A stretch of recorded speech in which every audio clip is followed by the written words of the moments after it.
सूरज सिंह बेसरा जी सुबह में कुछ बोलते हैं, वो उनको शाम में नहीं याद रहता है, और हम लोग देख भी रहे हैं। तो निरंतर उसी तरह मैंने कल सुना, वो कह रहे थे कि ये युवा लोग जो है, कल के युवा गाली दे रहे हैं और कह रहे हैं कि ये बड़े बड़े महतो नेता लोग को जो है कि लोग गाली दे रहे हैं। पहले लोग सोचते थे कि ये बेसरा टाइटल है, सोच के संथाल है, नहीं संथाल है सोचते थे। अभी सब लोगों को पता चल गया कि वो संथाल नहीं है, वो तो महली समुदाय से आते हैं। 14 सितंबर को रांची में बाइक रैली निकाला और हिनू चौक के पास घोषणा किया कि यदि कुर्मी महतो लोग रेल रोकेंगे तो हम लोग हवाई जहाज रोकेंगे। क्या रिस्पॉन्स था माननीय बेसरा साहब का? कहा कि तुम्हारा बाप का हवाई जहाज रोकोगे। तो उनको तो कुर्मी महतो को भी बोलना चाहिए था, तुम्हारा बाप का है जो तुम रेल रोकोगे। तो आदिवासी लोग को गाली दे रहे हैं, लेकिन कुर्मी महतो को गला लगा रहे हैं, गले लगा रहे हैं। क्यों ऐसा है भाई? में यदि कुर्मी और आदिवासी के बीच नफरत फैला है, आग लग रहा है झारखंड में, यही है माननीय शैलेंद्र महतो जी। जब माननीय जयराम महतो राज्य के प्रथम मुख्यमंत्री माननीय बाबूलाल मरांडी जी को गाली दे रहे थे, तब वो गाली नहीं था। इनके दो नेत्रियां माननीय मुख्यमंत्री हेमंत सोरेन को कह रहे हैं ये चुतिया मुख्यमंत्री है, इनको जो है कि हम लोग जिंदा जला देंगे। तब माननीय शैलेंद्र महतो जी कहाँ थे? माननीय सूरज सिंह बेसरा जी कहाँ थे? गाली गलौज खुद करते हैं और बोलते हैं कि आदिवासी लोग गाली दे रहे हैं। तो ऐसे तो नहीं चल सकता है। अखबारों में बड़ा बड़ा हेडलाइन छपा, पेशा कानून असंवैधानिक है। कहाँ थे आपका बेसरा साहब? तब उन्होंने क्यों नहीं कहा शैलेंद्र महतो जी को, कुर्मी महतो को क्यों नहीं कहा कि आप लोग जो है कि आदिवासियों का अधिकार दिया गया, संवैधानिक अधिकार दिया गया, उसके खिलाफ आप क्यों खड़े हुए? सिर्फ पश्चिमी सिंहभूम जिला में आज 150 ऐसे कुर्मी आदिवासी गांव है, मुंडा गांव है, जहां कुर्मी लोग हत्तू मुंडा बने हैं। कुर्मी महतो ये कुंभी जाति की उपजाति हैं, जो सही में टीआरआई ने जो रिपोर्ट लिखा है बिल्कुल सही रिपोर्ट है। अब कुंभी जाति की उपजाति हैं, इनके साथ अत्याचार हुआ तो ये बचने के लिए इधर भाग के आए और संतालों के पास रहे। ये इनका ही किताब में है। कौन सा किताब? एक किताब है कुर्मवीर, कुर्मी लोगों का भारत का इतिहास। जयराम महतो जी को भी सुना, कई लोगों को सुना, कहते हैं इतना 1000 गांव हम लोग ने बसाया, ये हमारा हो गया। बसाया कि भगाया वहां लोगों को? आप लोगों ने आदिवासियों का बसाया हुआ गांव को कब्जा किया, कुछ को भगाया, कुछ को साथ रहे और विलेज हेड बन गए। हम लोग तो शांति प्रिय लोग हैं, तो हम लोग शांति प्रिय इतना दिन से थे ना, 2 साल से टेका कर रहा था। ये लोग टू मच कर दिया, हमारा संवैधानिक अधिकार, कानूनी अधिकार भी छीनना चाहता है, सब कुछ छीनना चाहता है, तो कैसे हम लोग रुकेंगे? 12 अक्टूबर को राज्य भर से लाखों की संख्या में आदिवासी लोग मोराबादी पहुंच रहे हैं। और 12 अक्टूबर को सिर्फ नहीं है, 14 अक्टूबर को खूंटी में बहुत बड़ी सभा रैली हो रही है। हाँ, उसके बाद 17 अक्टूबर को भी रांची में आपको देखिए प्रभात तारा मैदान में बहुत बड़ा अद्भुत जो है कि महारैली होने वाली है। दोस्तों, कुर्मी वर्सेस आदिवासी मामले में पूरे झारखंड में प्रेस वार्ता का दौर चल रहा है। राजधानी रांची हो या झारखंड के तमाम जिले हो, जो समर्थन में है वो भी लगातार प्रेस वार्ता कर रहे हैं और जो विरोध कर रहे हैं आदिवासी समाज, वो भी लगातार प्रेस वार्ता कर रहे हैं और अपनी बातों को दुनिया के सामने तर्कों के साथ रख रहे हैं। फिलहाल हम आपको बता दें कि कल जमशेदपुर में एक प्रेस वार्ता रखी गई थी। झारखंड आंदोलनकारी रहे 2 बड़े नेता, हम कह सकते हैं, सूर्य सिंह बेसरा और एक शैलेंद्र महतो कल प्रेस वार्ता रखे थे और उन्होंने कई ऐसी चीज़ें बोली हैं जिससे आदिवासी समाज को विरोध हो रहा है। फिलहाल हम आपको कह दें कि सूरज सिंह बेसरा जी हैं, उन्होंने सबसे पहले ये कह दिया कि टांग क्यों अड़ाया जा रहा है अगर कुर्मी आदिवासी बनने की कोशिश कर रहा है या मांग कर रहा है तो। फिलहाल इसी पर आज हम चर्चा करेंगे। हमारे साथ सामाजिक कार्यकर्ता और लेखक ग्लानसंग डुंडुक जी है। दादा, आपने भी वो देखा होगा, जोहार, आपने भी देखा होगा कि कल जो प्रेस वार्ता हुई है उसमें बेसरा जी ये एकदम खुले तौर पे बोल रहे हैं कि क्यों टांग अड़ा रहे हैं आप लोग, क्यों टांग अड़ा रहे हैं, थोड़ा हम जवाब जानना चाहेंगे। देखिए, माननीय बेसरा जी है, आज के समय में बोल रहे हैं कि दिसुम गुरु शिबू सोरेन के बाद वही सबसे बड़े नेता हैं। दूसरी बात, कह रहे हैं कि वो सबसे बड़े बुद्धिजीवी हैं जो बिना पढ़े लिखे कुछ नहीं करते हैं, हर तथ्य उनके पास है। लेकिन अफसोस की बात है कि आज उनके आजसू के जो कार्यकर्ता हैं वही उनको अपना नेता नहीं मानते हैं। उनको जो है कि झारखंड के आदिवासी अपना नेता नहीं मानते हैं। तो इसी से दुखी होकर आजकल उनको लग रहा है कि कुर्मी लोगों को समर्थन करेंगे तो कम से कम एक चुनाव तो बचा हुआ है, उसमें कहीं निकल जाएं, क्योंकि उन्होंने अपने जीवन में सबसे बड़ी गलती की थी। गलती क्या की थी कि उन्होंने आजसू का जब वो बड़े नेता थे तो निर्णय लिया कि आजसू कभी भी चुनावी राजनीति में नहीं जाएगी और चुनावी राजनीति में तभी जाएगी जब झारखंड बन जाएगा। तब ये ऐलान कर दिया चुनावी राजनीति में नहीं जाएंगे, लेकिन तुरंत जो है कि उन्होंने चुनावी राजनीति में भी हो गए, विधायक बने, पार्टी भी बना लिया। तब बाकी जो आजसू के उतने क्रांतिकारी कार्यकर्ता थे वो काफ़ी जो है कि आक्रोशित थे। तब उन्होंने इनको जो है दबाव दिलाकर जो है कि इनको इस्तीफा दिलवाया। आज क्या बोलते हैं लोग, आजसू के नेता सूरज सिंह बेसरा इतने क्रांतिकारी थे कि उन्होंने झारखंड के लिए इस्तीफा दे दिया स्वेच्छा से। आजकल नैरेटिव बना रहे हैं कुर्मी महतो लोग भी, लेकिन पूछिए ना, मुझे तो उन्हीं के दोस्त लोग बताए कि उनको जो है दबाव दिलाकर इस्तीफा दिलवाया गया था। और वो ये भी कहते हैं कि सूरज सिंह बेसरा जी सुबह में कुछ बोलते हैं वो उनको शाम में नहीं याद रहता है, और हम लोग देख भी रहे हैं। तो निरंतर उसी तरह मैंने कल सुना वो कह रहे थे कि ये युवा लोग जो है, कल के युवा गाली दे रहे हैं और कह रहे हैं कि ये बड़े बड़े महतो नेता लोग को जो है कि लोग गाली दे रहे हैं। मैं माननीय ये सूरज सिंह बेसरा जी को याद दिलाना चाहता हूँ, जब हम लोगों ने 14 सितंबर को रांची में बाइक रैली निकाला और हिनू चौक के पास घोषणा किया कि यदि कुर्मी महतो लोग रेल रोकेंगे तो हम लोग हवाई जहाज रोकेंगे, क्या रिस्पॉन्स था माननीय बेसरा साहब का? कहा कि तुम्हारा बाप का हवाई जहाज रोकोगे?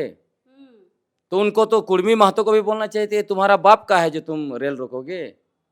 तो आदिवासी लोग को गाली दे रहे हैं, लेकिन कुर्मी महतो को गला लगा रहे हैं, गले लगा रहे हैं। क्यों ऐसा है भाई? तो इसका मतलब वही है, वो सेल्फ इंटरेस्ट है, इसलिए इस तरह की बातें कर रहे हैं। क्योंकि अभी पता चल गया, पहले लोग सोचते थे कि ये बेसरा टाइटल है सोच के संथाल है, नहीं संथाल है सोचते थे। अभी सब लोगों को पता चल गया कि वो संथाल नहीं है, वो तो महली समुदाय से आते हैं। महली भी आदिवासी समुदाय है, लेकिन होता है ना कि आप गलतफहमी में आप कुछ और समझ लेते हैं। तो इसकी वजह से इनको आप समझ में आ गया, अब तो हम कहीं नहीं है, अब चलो। ये चीजें कहाँ से सामने आई? महली वाला सब सामने आया है, लोगों को पता है ना। और उनको दुख इस बात का भी है, व्यक्तिगत मैं कभी नहीं जाता हूँ, लेकिन व्यक्तिगत जो उनका जब शादी विवाह हुआ उस समय उनको बहुत झेलना पड़ा, उस सब के बारे में बात करना उचित नहीं रहेगा, व्यक्तिगत जो नहीं करना। लेकिन उसको उनके अंदर में दर्द है कि भाई हम महली है इसलिए जो है कि वो लोग हमको बेटी नहीं देना चाह रहे थे। तो ये सब चीजें दुख होता है इंसान को। तो अंदर वो दुख निकालने के लिए यही समय है। अंदर में जब आदमी का दर्द जो छुपा रहता है ना, तो कहीं ना कहीं आदमी जो एक्सप्रेस करता है कि नहीं, तो ये सब चीजें होंगी। आज चूंकि उन्होंने प्रेस मैं कॉन्फ्रेंस आपको में बताता हूँ आज ही का बात, उनके ही people's party, Jharkhand people's party के एक सम्मानित नेता मुझे फ़ोन किए थे। तो मैंने उनको कहा कि ये बेसरा जी क्या बोल रहे हैं? तो कहते हैं कि ये एज का तकाजा, उम्र का तकाजा है, लेकिन हम लोग आप लोगों के साथ हैं, हम लोग आएंगे भी रैली में, ये उन्होंने कहा। तो इसी से आप समझ सकते हैं कि इसलिए इन लोगों को देखना चाहिए इन्होंने क्या किया है। गाली गलौज खुद करते हैं और बोलते हैं कि आदिवासी लोग गाली दे रहे हैं, तो ऐसे तो नहीं चल सकता है। हम लोग ये कह रहे रोड़ा अटका रहे हैं, टांग अड़ा रहे हैं, और ये भी आरोप लगाया जा रहा है। मैंने इनका भी, शैलेंद्र महतो जी का भी स्टेटमेंट देखा, माननीय जयराम महतो जी का भी स्टेटमेंट देखा। ये लोग क्या बोल रहे हैं? नया नैरेटिव, भारत के इतिहास में पहली बार हम लोग ऐसे देख रहे हैं कि कोई समुदाय अपने अधिकारों के लिए लड़ रहा है और उसके खिलाफ दूसरा समुदाय खड़ा है, बोलता है। हम लोग पर आरोप लगा रहे हैं, ऐसा पहली बार आप लोग कर रहे हैं। लेकिन मैं उसको कंक्लूड कर लूं, लेकिन हकीकत क्या है? हकीकत यह है कि अधिकारों के खिलाफ सबसे पहले अगर किसी ने लड़ाई शुरू की तो यही कुर्मी महतो लोग हैं। मैं आपको बताता हूं, 1996 में पेशा कानून पारित किया गया संसद में। जब संसद में पेशा कानून पारित हो गया, उसके बाद और ये जो पेशा कानून पारित किया गया किस लिए, उसका मकसद क्या है? पेशा कानून 1996 का मूल मकसद है आदिवासियों के पारंपरिक स्वशासन व्यवस्था को शासन की शक्ति और अधिकार देना और आदिवासियों के पारंपरिक स्वशासन व्यवस्था को संवैधानिक दर्जा देना, कानूनी मान्यता देना। अब सोच लीजिए कि जब यह कानून पारित हो गया तो तुरंत 1997 में इन लोगों ने केस किया कि पेशा कानून असंवैधानिक है। किसने केस किया? धनंजय महतो। अब देख लीजिए, धनंजय महतो बनाम यूनियन ऑफ इंडिया, और उसके पीछे शैलेंद्र महतो जी हैं।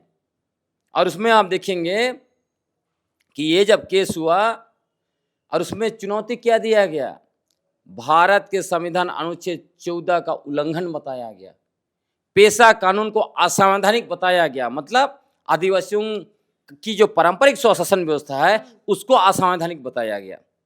और 1997 से केस चला और चलते चलते और भी बहुत सारे महतो लोग जुड़ते गए, वकील भी महतो। उसके बाद ये केस के आधार पर 2005 में माननीय झारखंड हाईकोर्ट ने पेशा कानून की धारा 4G को असंवैधानिक घोषित कर दिया। अखबारों में बड़ा बड़ा हेडलाइन छपा, पेशा कानून असंवैधानिक है। कहाँ थे आपका बेसरा साहब?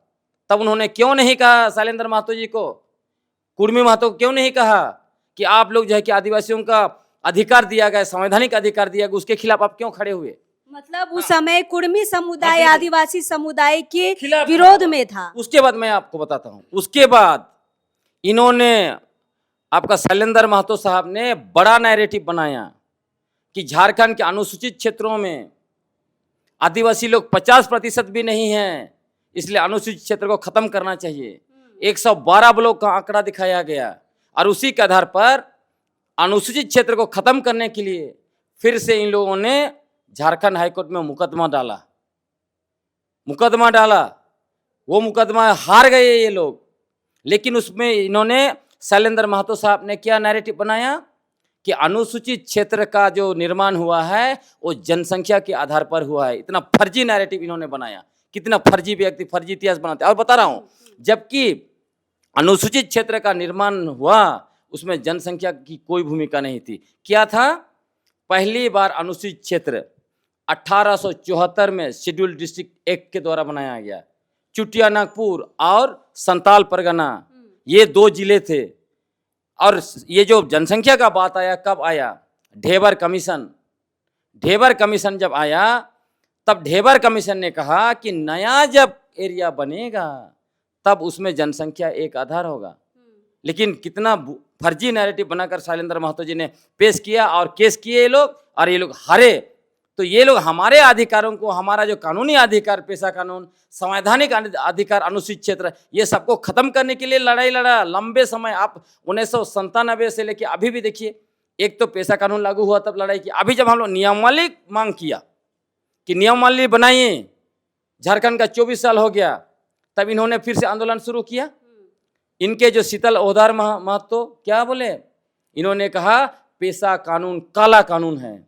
जब तक जो है कि कुर्मी महतो को एसटी की सूची में नहीं डाला जाता है तब तक पेशा कानून लागू नहीं होना चाहिए।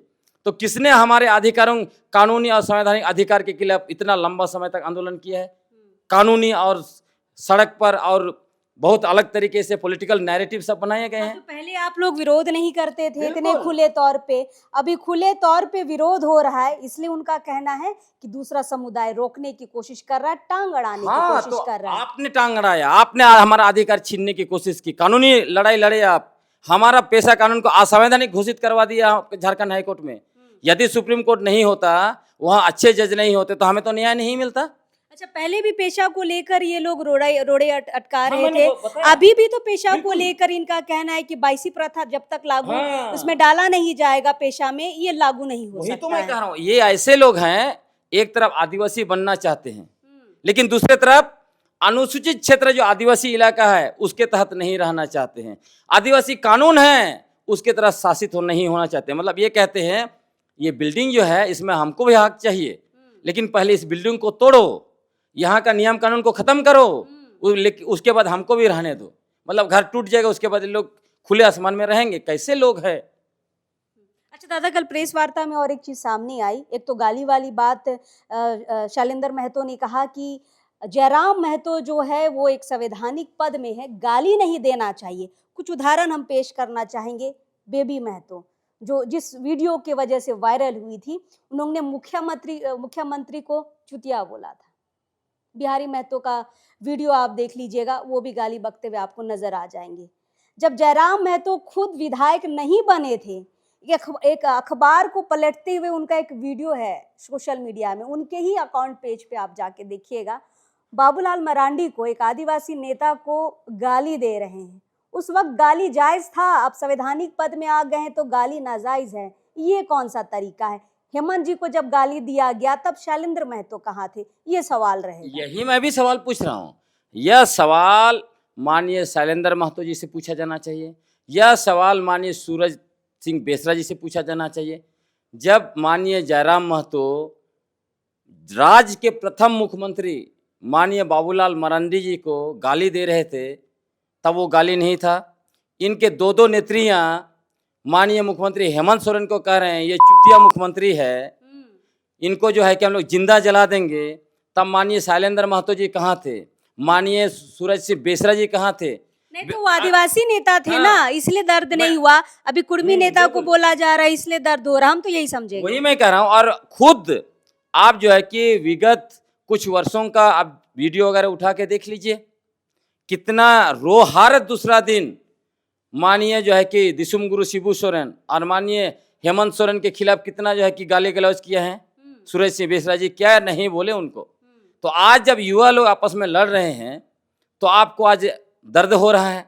तो ये इनको मैं बताना चाहता हूँ, झारखंड में यदि कुर्मी और आदिवासी के बीच नफरत फैला है, आग लग रहा है झारखंड में, तो हमारे युवाओं को या आदिवासियों को आक्रोशित होने के लिए या आग लगाने के लिए किसने मजबूर किया है? किसने जो है युवाओं को हाथ में माचिस और पेट्रोल दिया है? यही है माननीय शैलेंद्र महतो जी। वो यही है इनके वकील श्रीवास्तव, जो झूठ पर झूठ बोल बोल के, एक जो है कि डीएनए साइंटिस्ट है, उस पर हम लोग अलग से बात करेंगे, उनका जो है कि रिपोर्ट अनपब्लिश रिपोर्ट को सच बता के इतना फर्जी नैरेटिव क्रिएट किया शैलेंद्र महतो जी। तो एक से एक फर्जी इतिहास जो है कि पेश किया है। आप देखिए चुवाड़ विद्रोह, चुवाड़ जो है भूमिज लोगों को कहा जाता था, हिस्टोरिकल फैक्ट लिखा हुआ है। चुवाड़ विद्रोह को जो है कि कुर्मी महतो का विद्रोह बता दिया है ना। तो इस तरह का जो एक झूठा नैरेटिव और एक जो है कि फर्जी आदमी क्रिएट कर लिया, आंदोलनकारी शहीद क्रिएट कर लिया। मतलब ये जो रघुनाथ महतो और उनके 5 नारे भी, रघुनाथ महतो आप सोचिए 1770 के आसपास नारा दिए थे, 5 नारा। ये शैलेंद्र महतो जी को याद है, लेकिन कोई किताब में लिखा हुआ नहीं है। क्या इनका पहला, दूसरा, तीसरा, 5वां जन्म है क्या कि शैलेंद्र महतो जी रघुनाथ मुर्मू या महतो के साथ में आंदोलन किए, चुवाड़ विद्रोह किए, साथ में नारा लगाए। उसके बाद भाई साहब 2-3 बार जन्म लिए, फिर झारखंड आंदोलन में शामिल हुए। उसके बाद अभी इतिहासकार बन गए, क्योंकि कहीं कोई जगह पे तो लिखा नहीं है। जेसी प्रिंस ने चुवाड़ विद्रोह पर बहुत लंबा चौड़ा लिखा है, कहीं ये नारे नहीं दिखते हैं। उसके नारे के उसके बारे में चुवाड़ किसको कहा गया, डाल्टन ने लिखा है। उसके बाद में इंडियन रिसर्चर लिखे हैं, वो कहीं नहीं लिख रहे हैं, सीधा बोल रहे हैं चुवाड़ विद्रोह जो भूमिज लोगों का था, भूमिज को चुवाड़ बोला जाता था। तो शैलेंद्र महतो जी को क्या सपना में रघुनाथ महतो आए थे जो उन्होंने बताया ये नारा मैंने दिया था, ये आंदोलन मैंने किया। इतिहास का रेफरेंस देते हैं शैलेंद्र जी। ये जो 5 नारे आप बात कर रहे हैं, कहाँ का रेफरेंस देते हैं? वही तो मैं कह रहा हूँ ना, या तो उनका ये चौथा पांचवा जन्म होगा, या तो इनको इनके सपने में जो है कि रघुनाथ महतो आए थे जो इनको बता दिया पूरा इतिहास, भाई साहब उठते उठते लिख लिए इतिहास। मतलब ये ऐसा है, खाता ना बही जो महतो जी कहे सो सही। अच्छा, और एक बात हम और एक सवाल करना चाहेंगे ग्लैंड संगदा। कल प्रेस वार्ता मैंने जो चला है, मैंने 2-3 बार उसे देखा, कुछ-कुछ चीज़ें मैंने पकड़ने की कोशिश की। सूर्य सिंह बेसरा उसमें ये कहते हैं कि परिसीमन होने वाला है 2026 में, तो सीटें घटेंगी आदिवासियों की, तो सीटें घटेंगी तो अच्छा है ना, कुर्मी आदिवासी बन जाए तो सीट बढ़ेंगे, ये अपना बात को रख रहे थे। इस पे क्या कहिएगा? परिसीमन को अब ऐड किया जा रहा है। देखिए, यह एक तरह से डराने की कोशिश की जा रही है। देखो, परिसीमन होगा 26 में, तुम्हारा सीट चला जाएगा, इसलिए कुर्मी महतो को शामिल होने दो, ताकि हम लोग मिल के जो है कि अच्छा से रहेंगे। ये सिर्फ एक फर्जी नैरेटिव है। सिंपल सा बात है, यदि आप इस देश के संविधान को मानते हैं, कानूनों को मानते हैं, तो आपको देखना पड़ेगा ये अनुसूचित क्षेत्र जो बना है उसका आधार क्या है। क्या संविधान में जो 5वीं अनुसूची है उसको जनसंख्या के आधार पर बनाया गया है? जब जनसंख्या के आधार पर नहीं बनाया गया है, मैंने स्पष्ट कहा कि 1874 में शेड्यूल्ड डिस्ट्रिक्ट एक्ट आया और देश के उन सारे आदिवासी बहुल इलाकों को अनुसूचित क्षेत्र में रखा गया। तो जब उसका आधार पॉपुलेशन ही नहीं है, तो आप पॉपुलेशन के आधार पर यहाँ पे प्रतिनिधित्व तय करेंगे, ये तो गलत है ना, अन्याय है ना आदिवासियों के साथ। पहले वो लोग 6ठी अनुसूची की बात करते थे, आप लोग जब जवाब देने लगे कि 4 जो स्टेट है वो जनसंख्या के आधार पर नहीं है, अब परिसीमन को ये लेके आ रहे हैं, क्योंकि ये झारखंड में बहुत जल्द होने वाला है। आप ये समझ लीजिए कि यह घर सुनीता जी आपका है, आपके मान लीजिए 5 लोग रहते हैं आपके परिवार के। अब बाहर से आदमी आया, उनको रहने की जगह नहीं थी, आपसे कहा कि थोड़ा बहन जी हमको रहने दीजिए, आपने एक रूम दे दिया। धीरे धीरे अपने रिश्तेदारों को लेके आ गए, पड़ोसी को लेके आ गए। आप बोल रहे हैं कि इस घर में जो है कि हमारी जनसंख्या ज़्यादा हो गई है, इसलिए इस घर का नियम कानून हम तय करेंगे, इसको हम संचालित करेंगे। ये आपके साथ अन्याय होगा कि नहीं होगा? यही हो रहा है। आपको मैं बताता हूँ, ये जो नैरेटिव बना रहे थे कि 65,000 साल पहले हम आए, यहाँ पे सबसे पुराने बसिंदे थे, तो जिस डीएनए रिपोर्ट के आधार पर ये बता रहे थे, वो साइंटिस्ट बीएचयू के, उन्होंने सीधे इनकार कर दिया, कहा कि ओंगे का कोई लिंक ही नहीं है महतो के साथ में। 65,000 पहले आए थे, इसका कोई मतलब नहीं है, फालतू चीज है। अभी वो रिपोर्ट हमने सबमिट ही नहीं किया है, वो बोल रहे हैं सबमिट ही नहीं हुआ है।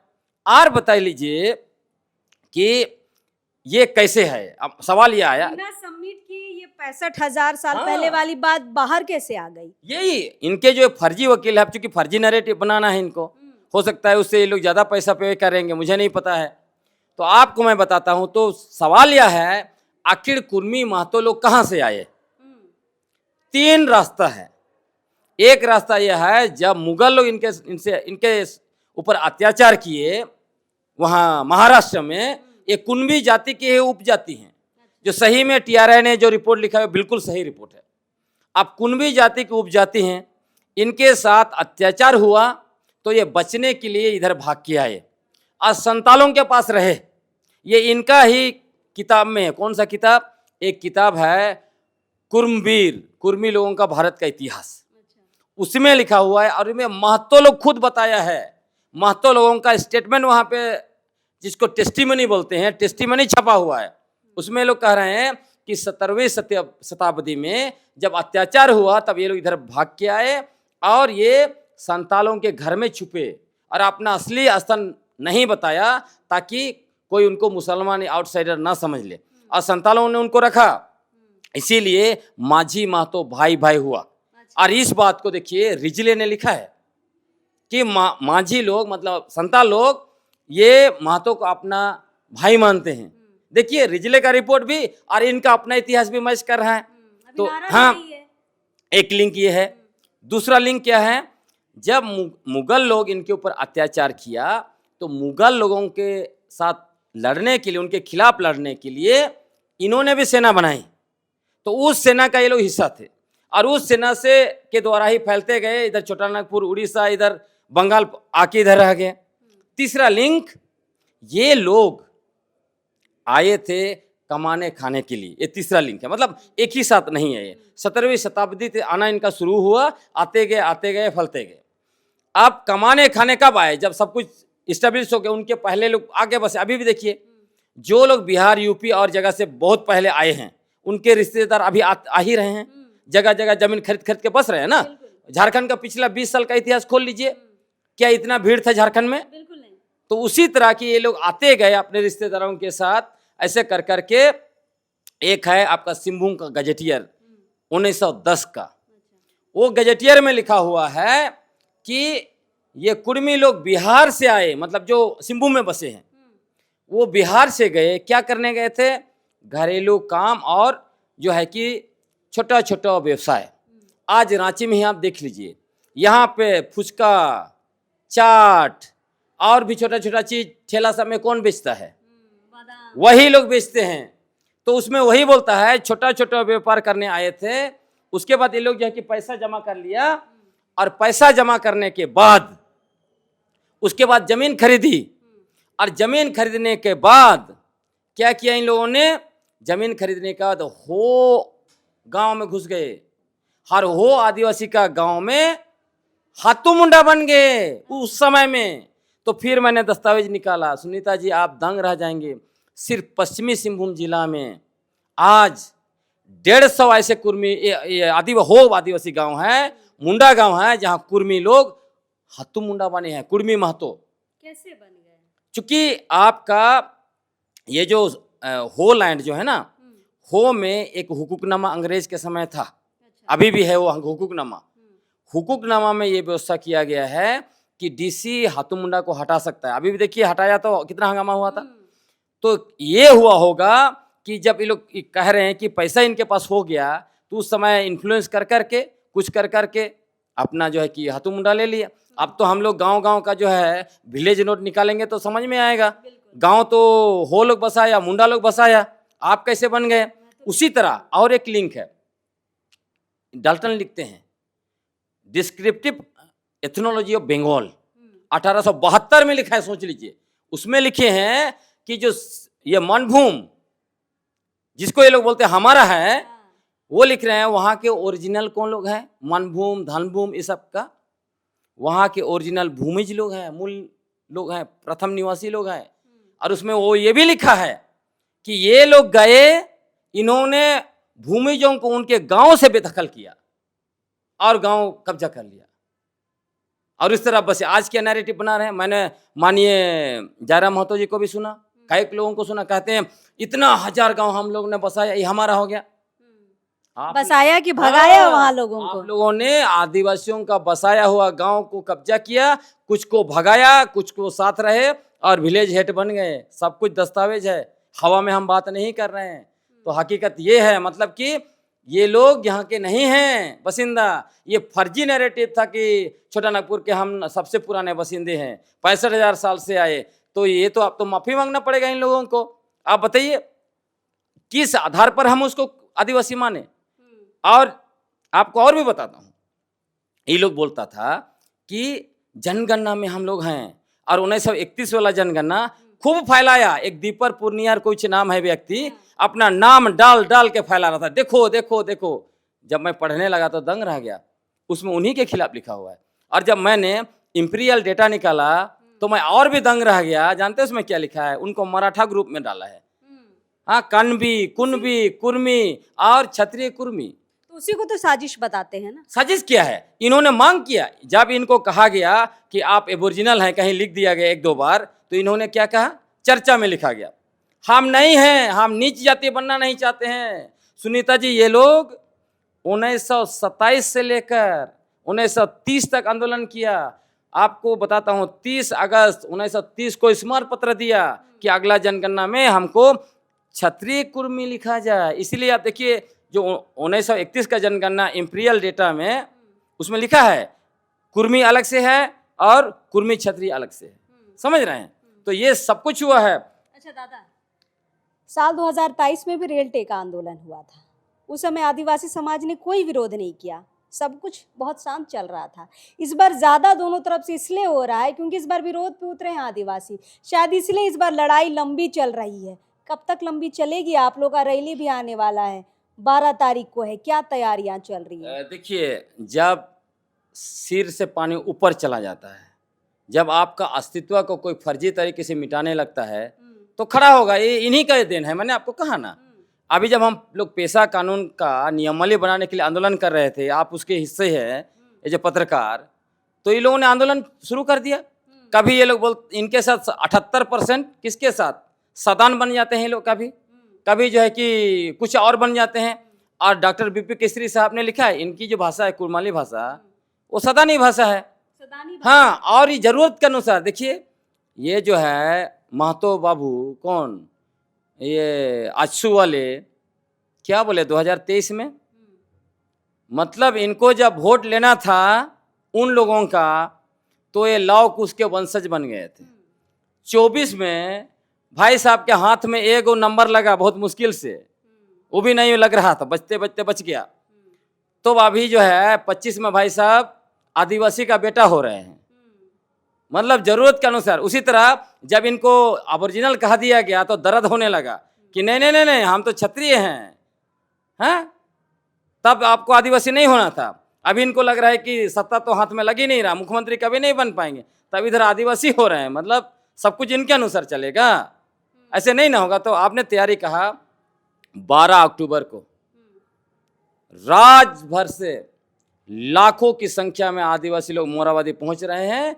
और 12 अक्टूबर को सिर्फ नहीं है, 14 अक्टूबर को खूंटी में बहुत बड़ी सभा रैली हो रही है। हाँ, उसके बाद 17 अक्टूबर को भी रांची में आपको देखिए प्रभात तारा मैदान में बहुत बड़ा अद्भुत जो है कि महारैली होने वाली है। मतलब एक रेल टेका का आप जवाब इतने रैलियों से देंगे? हम लोग तो बोल रहे हैं, हम आदिवासियों के बीच भी लीडरशिप का झगड़ा होता है, बहुत तरह का झगड़ा होता है, तो हम लोग बोल रहे हैं ये हम लोग घर में निपटा लेंगे। लेकिन अभी कौन है जो हम लोग को जो है कि हमारा जो जिसको बोलते हैं ना मधुमक्खी का छाता को छेड़ा है, हम लोगों ने कहा है आदिवासी को छेड़ोगे हम लोग नहीं छोड़ेंगे। शेर से टकराए हो, मिट्टी में अभी नहीं मिलाएंगे पर होश में आ जाओगे। अब देखिए ना, हम लोग का जो रैली पर रामगढ़ की रैली, उधर सरायकेला की रैली, और प्रेस कॉन्फ्रेंस में एक से कागज निकाल के जब हम लोग आए ना, मतलब आंदोलन में भी और बौद्धिकता में भी जवाब सुन के लोग होश में आ गए हैं। अभी जो कह रहे कि नहीं ये लोग ऐसा कर रहा है वैसा कर रहा है, उसके बाद कानूनी जरूरत पड़ेगी वहां भी हम लोग पहुंचेंगे। लड़ाई के लिए एकदम कमांडो तैयार है, पूरा इस बार अंतिम लड़ाई हो ही जाएगी, पूरा आदिवासी कमांडो तैयार है। लेकिन हाँ, हम लोग हिंसा में नहीं जाएंगे, हम लोग संविधान में विश्वास करते हैं, कानून पर में विश्वास करते हैं, संवैधानिक तरीके से। हाँ, और उसका रिफ्लेक्टेशन आप देखिए, सरना झंडा क्या है, सफेद और हरा, सॉरी सफेद और लाल। क्यों सफेद और लाल? सफेद और लाल इसलिए कि हमारे पूर्वजों ने हजारों की संख्या में कुर्बानियां दी है। सफेद इसलिए हम लोग तो शांति प्रिय लोग हैं, तो हम लोग शांति प्रिय इतना दिन से थे ना, 2 साल से टेका टेका कर रहा था, ये लोग टू मच कर दिया। हमारा संवैधानिक अधिकार, कानूनी अधिकार भी छीनना चाहता है, सब कुछ छीनना चाहता है, तो कैसे हम लोग रुकेंगे? इसलिए इस बार जो है आदिवासी कमांडो एकदम अपने पूर्वजों के रास्ते पे निकल पड़ रहे हैं, उलगुलान होकर रहेगा। चलिए, तो हमारे साथ सामाजिक कार्यकर्ता ग्लैन संगदा थे। इनकी जो बातें रहती है बहुत तथ्यपूर्ण रहती है, कागजों पर बात करते हैं, बहुत सारे उदाहरणों के साथ अपनी चीज़ों को रखते हैं। बहुत ध्यान से सुनिएगा इस पूरे वीडियो को और कहीं ना कहीं सीखने की कोशिश कीजिएगा, क्योंकि लेखक रहे हैं ग्लैन संगदा। बहुत सारी किताबें इन्होंने लिखी है आदिवासी समाज के लिए और सीखने वाली बात है, तो बहुत तथ्यपूर्ण चीज़ों को सामने रखने की कोशिश करते हैं। फिलहाल जो प्रेस कॉन्फ्रेंस हुआ था जमशेदपुर में, उसको लेकर हम जवाब लेने आए थे। कोशिश है कि काफ़ी हद तक हमने जवाब ले लिया। चलिए किसी और वक्ता से बातचीत करेंगे, अब इस वक्त के लिए जोहार रहेगा।